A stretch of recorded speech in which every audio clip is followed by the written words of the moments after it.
નમસ્કાર, હું છું હેતલ અને આપ જોઈ રહ્યા છો ન્યૂ ભારત ન્યૂઝ. નજર કરીએ આજના ટોપ 5 ન્યૂઝમાં. અમદાવાદના સાયન્સ સિટીમાં આજે પર્યાવરણ સંરક્ષણને સમર્પિત ભવ્ય સામૂહિક વૃક્ષારોપણ કાર્યક્રમ યોજાયો. કેન્દ્રીય ગૃહમંત્રી અમિત શાહની હાજરીમાં યોજાયેલા આ કાર્યક્રમમાં મુખ્યમંત્રી ભૂપેન્દ્ર પટેલે હરિયાળા ગુજરાતને સંકલ્પ વધુ મજબૂત બનાવવાનો સંદેશ આપ્યો. કેન્દ્રીય ગૃહમંત્રી અમિત શાહે આજે અમદાવાદના પ્રવાસે રહ્યા હતા. સાયન્સ સિટીના આયોજિત સામૂહિક વૃક્ષારોપણ કાર્યક્રમમાં તેમણે વૃક્ષારોપણ કરીને પર્યાવરણ બચાવવાનો સંદેશ આપ્યો છે. કાર્યક્રમમાં મોટી સંખ્યામાં નાગરિકો અને વિવિધ ક્ષેત્રના આગેવાનો જોડાયા હતા.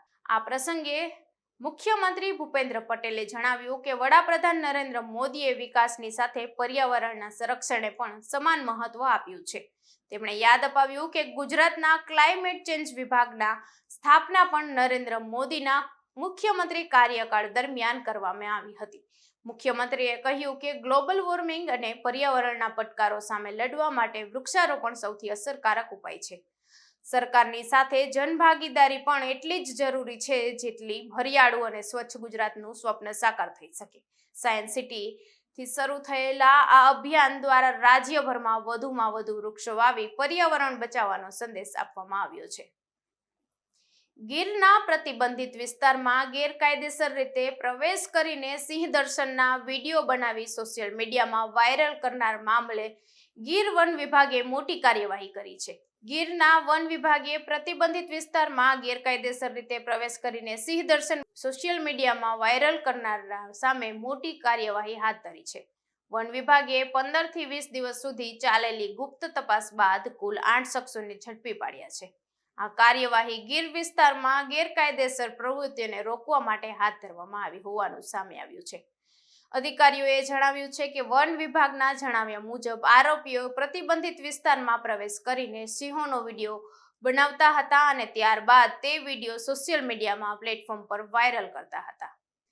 ગુજરાતમાં વરસાદની સ્થિતિને લઈને ભારતીય હવામાન વિભાગ દ્વારા નવી આગાહી જાહેર કરવામાં આવી છે. હવામાન વિભાગના અનુમાન અનુસાર રાજ્યમાં હાલ ચોમાસું સક્રિય હોવા છતાં વરસાદની તીવ્રતા અગાઉની સરખામણીએ ઓછી રહેવાની શક્યતા છે. અનેક જિલ્લાઓમાં વાદળછાયું વાતાવરણ રહેશે અને કેટલાક વિસ્તારોમાં હળવાથી મધ્યમ વરસાદ અથવા છૂટાછવાયેલા ઝાપટા પડી શકે છે.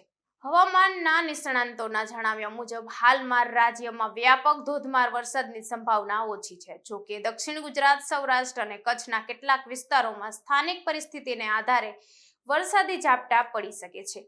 બાકીના વિસ્તારમાં વાદળછાયું વાતાવરણ અને ભેજનું પ્રમાણ વધુ રહેવાની શક્યતા છે. સોશિયલ મીડિયા પર સતત ચર્ચામાં રહેતી કીર્તિ પટેલ ફરી એકવાર વિવાદમાં આવી છે. સુરતના પૂણા પોલીસ સ્ટેશનમાં કીર્તિ પટેલ અને ભાવનગરની સસ્પેન્ડ મહિલા કોન્સ્ટેબલ નૈના બારૈયા સામે ગંભીર કલમો હેઠળ ગુનો નોંધવામાં આવ્યો છે. ભાવનગર જિલ્લાના બોરડ ગામના સરપંચના પતિ તથા વેપારી રાજુ ભમરે બંને સામે પરિવારની સોશિયલ મીડિયા પર બદનક્ષી કરવા, ધમકી આપવા અને અપમાનજનક સામગ્રી પ્રસારિત કરવા અંગે ફરિયાદ નોંધાવી છે. સોશિયલ મીડિયા પર વાયરલ થયેલા વિડીયોમાં કીર્તિ પટેલ પૂણા પોલીસ સ્ટેશનની બહાર આક્રમક અંદાજમાં જોવા મળે છે. વિડીયોમાં તે જાહેરમાં બૂમો પાડીને કહેતી જોવા મળે છે કે હવે ખોટા કેસો સહન નહીં કરે.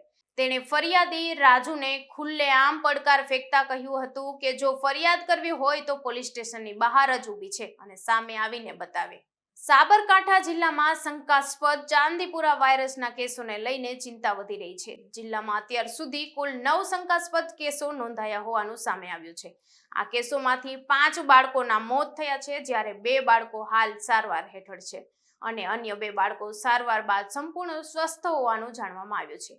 હિંમતનગરના સિવિલ હોસ્પિટલમાં હાલમાં વધુ એક બાળકની સારવાર ચાલી રહી છે.